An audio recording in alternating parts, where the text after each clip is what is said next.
Sudah, kau duduk di sini saja. Aku masih ada beberapa hal yang harus dikerjakan. Aku akan meminta orang untuk membawakanmu alas kaki yang baru. Titah Raka pada Kaira, kemudian dia pergi. Dan Kaira hanya termenung menatap punggung pria itu saja. Dia ini aneh, tiba-tiba kasar, tiba-tiba lembut, tiba-tiba acuh, tiba-tiba jadi perhatian. Kaira duduk menunggu sampai bosan. Meski hanya luka kecil, tapi sungguh rasa sakit yang timbul itu begitu menyakitkan. Rasa-rasanya ada otot yang menegang ketika Kaira menahan tubuhnya agar tidak jatuh saat hilangnya patah. Kaira, bagaimana lukamu? Udah Raka obati? Kaira mendongak ketika ada yang menegurnya. Terlihat Giovanna datang menghampiri bersama Kelvin di sisinya. Ini hanya luka kecil. Aku sedang menunggu alas kaki yang baru. Raka udah menyuruh orang untuk membawakannya. Setelah itu mungkin aku akan pulang. Pulang? Tapi acara belum selesai. Aku benar-benar tidak nyaman, Giovanna. Baiklah. Sayang, bagaimana kalau kau temani Kaira dulu sebentar? Aku harus menemui Raka untuk membicarakan sesuatu. Kenapa tidak meminta Raka datang kemari? Tanya Kelvin serasa enggan. Pembicaraan ini bukan hanya melibatkan kita berdua aja. Sudahlah, hanya sebentar, jangan menghilang lagi. Tunggu aja di sini, ucap Giovanna, kemudian pergi tanpa menunggu persetujuan dari Kelvin. Raut wajah kesal yang Kelvin tunjukkan itu tentu membuat Kaira menjadi sangat canggung. Ditambah sekarang pria itu duduk persis di dekatnya. Meski diam dan sibuk dengan ponselnya, namun hal itu sudah sangat menghibur hati Kaira yang tadi sempat patah hati. Membuang bosan, Kaira akhirnya turut mengeluarkan ponsel dari tasnya, membuka satu aplikasi game favoritnya untuk mengalihkan fokusnya. Kau juga memainkan game itu? Kaira menoleh ketika ternyata Kelvin tengah memperhatikannya. Iya, kenapa? Tanya Kaira ragu. Tidak banyak yang suka game sejenis itu. Itu sangat sulit dan harus ekstra sabar memainkannya. Begitu. Sebenarnya tidak sulit kok. Kau hanya perlu lebih jeli melihat saja. Gampang. Kelvin terpaku mendengar perkataan Kaira baru aja. Rasanya seperti disapu ketika mendengar rangkaian kalimat tadi. Seperti pernah mendengarnya, tapi dari mulut wanita lain. Kata-kata itu pernah Felinda katakan padaku. Lucu sekali. Sekarang aku mendengar jawaban yang sama dari orang lain. Batin Kelvin sedih. Mau permen? Kelvin menatap skeptis dua buah permen yang Kaira tawarkan padanya.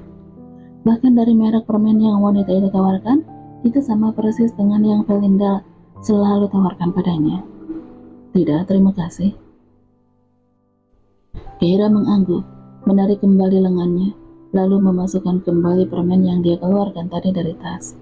Tidak ada interaksi lagi di antara mereka setelah itu. Mereka berdua sibuk dengan masing-masing dunianya.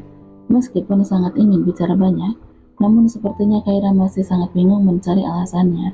Bagaimanapun, dengan sosok Kaira, dia hanyalah wanita asing di mata Kelvin.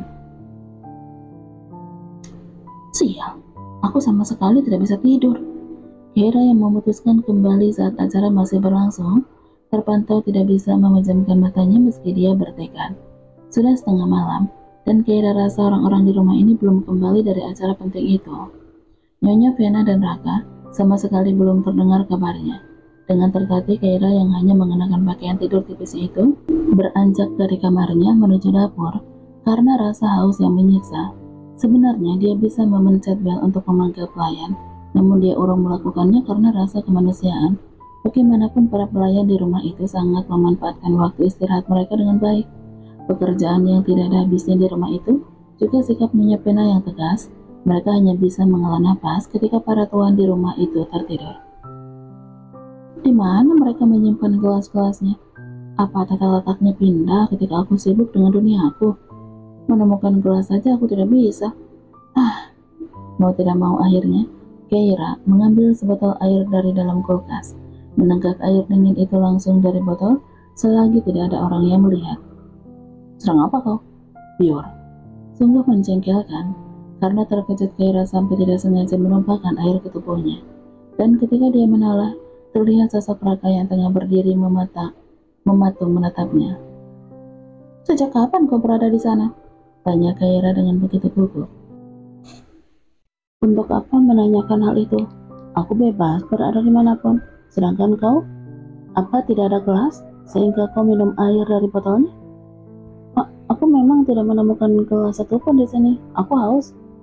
Raka melirik pakaian Keira yang basah terkena air. Pakaian tipis itu ditambah Keira yang sepertinya tidak mengenakan pakaian dalam. Benar-benar membuat Raka terpaku. Spontan Keira menyilangkan kedua lengannya dari dada. Ketika sadar tentang apa yang Raka perhatikan. Matamu itu? Ah, sialan. Kenapa kau menyalahkanku? Kau sendiri yang mengumbarnya.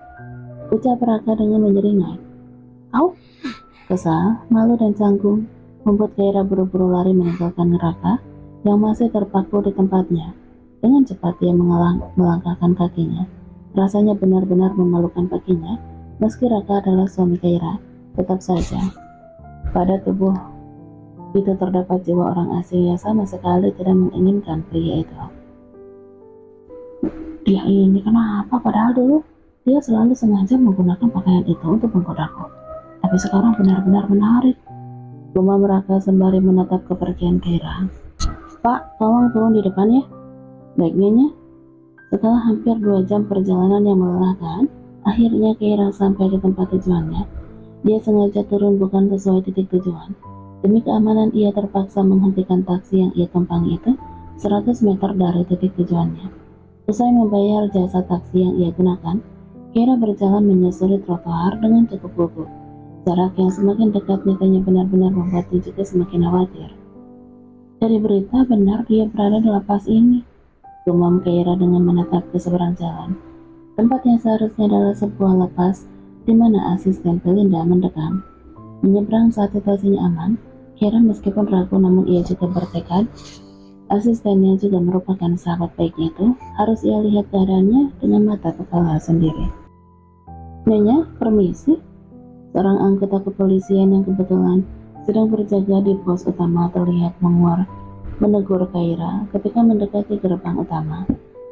Maaf, saya hanya ingin menjenguk teman di sini, apa bisa? Tanya Keira dengan sopan. Tentu saja bisa, silakan temui rekan di dalam. Baik Pak, terima kasih. Lega rasanya ketika kekhawatirannya satu persatu bisa terlewati dengan mudah. Melenggang masuk setelah melakukan beberapa prosedur. Akhirnya Keira diizinkan untuk masuk dan menunggu di ruangan tunggu. Berdebar rasanya ketika dia harus menemui seseorang, namun dengan kondisi yang serba terbatas. Tidak menunggu lama, Keira hanya berkisar 15 menit setelah Keira duduk, ketika seorang polisi wanita datang dengan mengawal satu tahanan yang ingin Keira temui. Sosok wanita yang kondisinya cukup memprihatinkan bagi Keira. Nyonya, waktu Anda 15 menit, ucap polisi wanita itu pada Keira. Terima kasih Bu. Wanita dengan memakai baju tahanan itu duduk menunduk di hadapan Keira. Tidak ada ekspresi sama sekali. Hanya dia menatap jemari kakinya di bawah sana. Maaf, wanita itu menegakkan kepalanya ketika Keira mulai mengucapkan satu kata-kata. Kemudian tersenyum tipis dengan tatapan mata mengiba. Anda dari media mana? Tanya wanita itu dengan lembut. Media? Kebetulan aku bukan dari media manapun. Aku datang sebagai teman. Ucap Keira mencoba ramah. Ekspresi wanita itu cukup aneh. Keningnya berkerut dengan menatapnya ragu. Entah apa pertanyaan di benak seorang kanan itu. Tapi dari cara ia menatap, Keira yakin jika ia tidak menyangka akan ada seseorang yang datang menemuinya tanpa maksud apapun. Karena biasanya seseorang yang datang berkunjung biasanya adalah orang dari media atau seorang fans yang ingin menyalahkannya. Apa kau seorang penggemar? Keira mengangguk. Bisa dibilang begitu, tapi aku datang bukan untuk mencaci maki dirimu. Aku hanya ingin datang melihat keadaanmu. Wanita itu terperangah, seakan tidak percaya jika di dunia ini masih ada orang yang peduli pada keadaannya. Setelah Belinda meninggal, sungguh tidak ada orang lagi yang peduli padanya sebaik Belinda memperdulikannya.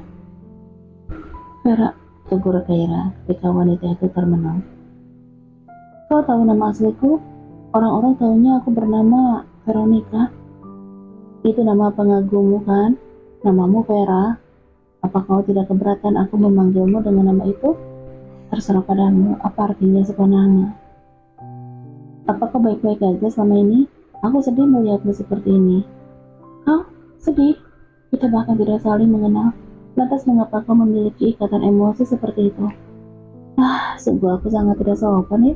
Perkenalkan, aku Kaira. Kaira memperkenalkan diri. Senang bertemu denganmu, Kaira. Kaira tersenyum. Aku mengenal baik dirimu, sungguh. Felinda banyak menceritakan dirimu kepadaku. Kaira seketika terpaku menatap Kaira. Rasanya syukur untuk dipercaya sebenarnya. Siapa kau sebenarnya? Mengapa kau mengenal Felinda? Kami tumbuh di lingkungan yang sama. Aku teman masa kecilnya. Oh ya? Kenapa aku tidak ingat Felinda punya teman masa kecil? Vera mencoba untuk tenang. Tipe seseorang yang kritis seperti Vera memang tak bisa terus menunjukkan banyak tipu daya. Karena Kaira datang untuk memulai hubungan baiknya dengan Vera dari awal. Ya, model sesibuk Felinda mana sempat membicarakan orang seperti itu, bukan? Yang ada di pikirannya hanya pekerjaan. Tadi sangka Vera merespon dengan baik ucapan Kaira yang terakhir.